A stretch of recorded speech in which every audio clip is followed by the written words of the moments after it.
Now, let's start the video with what is foreign exchange market. Forex, foreign exchange market या currency market एक over the counter यानी decentralised financial market होता है जहां world की different currencies को trade किया जाता है।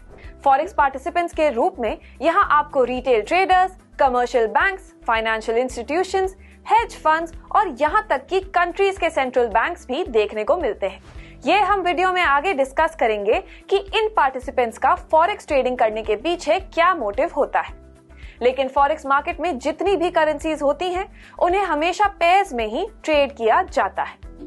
फॉर एग्जांपल यूएसडी आईएनआर, इस करेंसी पेयर में यूएसडी बेस करेंसी है जिसे आप बाय कर रहे हैं और आईएनआर कोट करेंसी है जिसे सेल किया जा रहा है। करेंसी पेयर्स में एक करेंसी की वैल्यू दूसरे पर बेस्ड होती है, जिससे ये एस्टैब्लिश होता है कि एक कंट्री दूसरी कंट्री की कितनी करेंसी को परचेज कर सकती है। और ग्लोबल मार्केट में इस प्राइस कनेक्शन को बिल्ड करना ही फॉरेक्स मार्केट का मेन गोल होता है। लेकिन ये कंप्लीटली गवर्नमेंट्स पर डिपेंड करता है कि उन्हें अपनी करेंसी वैल्यू को कैसे डिफाइन करना है, यानी क्या वो अपनी करेंसी को फ्री फ्लोट रखना चाहते हैं या फिर fixed float. Free floating currencies वो होती हैं जिनकी वैल्यू सप्लाई डिमांड डायनामिक्स के थ्रू डिटरमिन की जाती है।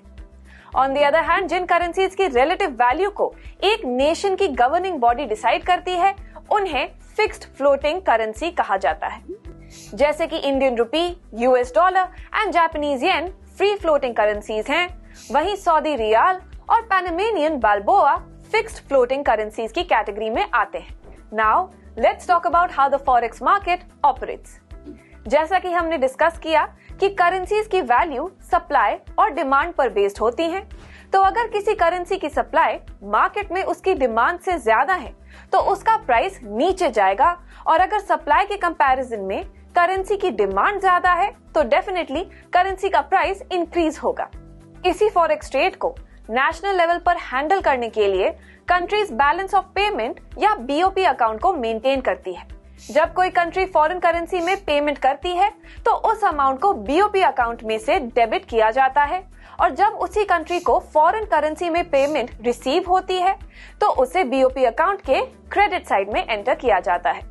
ओवरऑल अगर बीओपी अकाउंट सरप्लस में है तो इसका मतलब ये है कि फॉरेन करेंसीज का इनफ्लो उनके आउटफ्लो से ज्यादा है, जो कि इवेंचुअली उस कंट्री की करेंसी को स्ट्रॉन्ग बनाता है।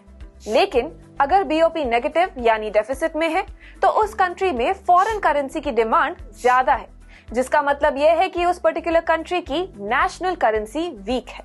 और इसी तरह करेंसी ट्रेडिंग के थ्रू एक कंट्री की करेंसी की वैल्यू दूसरे के कंपैरिजन में हमेशा कम या ज्यादा होती है। कैटेगराइजेशन की बात की जाए तो फॉरेक्स मार्केट के 3 टाइप्स होते हैं: स्पॉट मार्केट, फॉरवर्ड मार्केट और फ्यूचर्स मार्केट।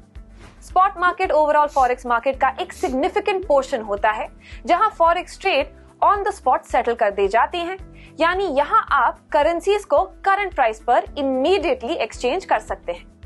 लेकिन फॉरवर्ड और फ्यूचर्स फॉरेक्स मार्केट में ऐसा नहीं होता है।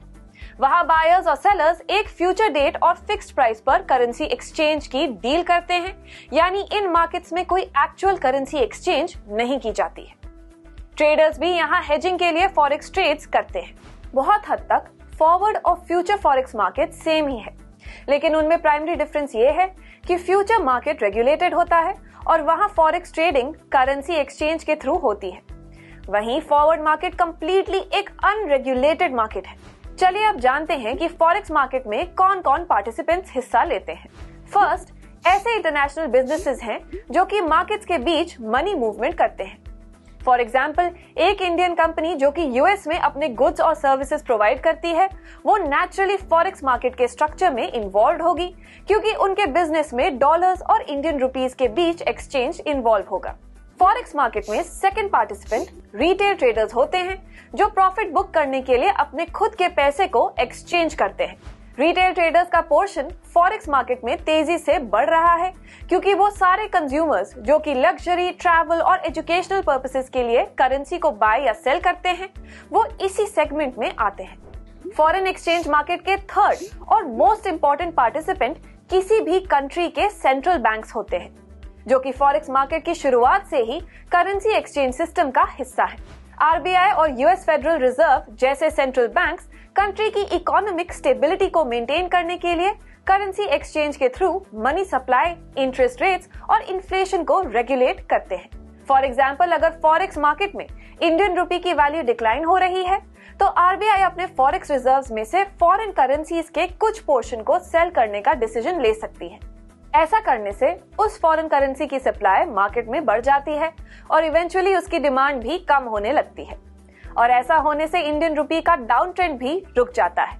एज एन इंडिविजुअल भी आपको फॉरेक्स मार्केट में कई एडवांटेजेस देखने को मिलते हैं। पहला ये है कि दूसरे फाइनेंशियल मार्केट्स के कंपैरिजन में फॉरेक्स मार्केट के अंदर आपको बहुत ही कम रूल्स एंड रेगुलेशंस फॉलो करने की जरूरत होती है, क्योंकि फॉरेक्स मार्केट किसी भी सेंट्रल अथॉरिटी और क्लियरिंग हाउसेस के द्वारा रेगुलेटेड नहीं होता है। साथ ही मेजॉरिटी ऑफ इन्वेस्टर्स को दूसरे मार्केट्स की तरह यहाँ फॉरेक्स मार्केट में कोई स्टैंडर्ड फी या कमीशन देने की रिक्वायरमेंट नहीं होती है। और क्योंकि फॉरेक्स मार्केट कंटिन्यूअसली ओपन रहता है तो आप किसी भी टाइम करेंसी ट्रेडिंग कर सकते हैं। फॉरेक्स मार्केट का एक बेनिफिट ये भी है कि यहाँ आप अपने रिस्क एपेटाइट, अकाउंट बैलेंस और ब्रोकर के द्वारा दिए जाने वाले लेवरेज के बेसिस पर जितनी चाहे उतनी करेंसी यूनिट्स ट्रेड कर सकते हैं। लेकिन एक तरफ फॉरेक्स मार्केट जहां आपको इतने बेनिफिट देता है, वहीं दूसरी तरफ इसके कुछ ड्रॉबैक्स भी हैं, जैसे कि हमने फॉरेक्स मार्केट के अनरेगुलेटेड होने की बात की। हालांकि उससे इन्वेस्टर्स को एडवांटेजेस मिलते हैं, लेकिन इसका मतलब ये भी है कि आपके फॉरेक्स ट्रांजैक्शंस के रिस्क फ्री होने की गारंटी लेने वाला भी कोई नहीं है। साथ ही हमने देखा कि फॉरेक्स ट्रेडर्स लेवरेजेस को यूज करके अपने प्रॉफिट्स को इंक्रीज कर सकते हैं, लेकिन साइमल्टेनियसली उनके लॉसेस के नंबर भी उतने ही प्रोपोर्शन में बढ़ जाते हैं। और क्योंकि फॉरेक्स लेवरेजेस पर कोई सेट लिमिट नहीं है,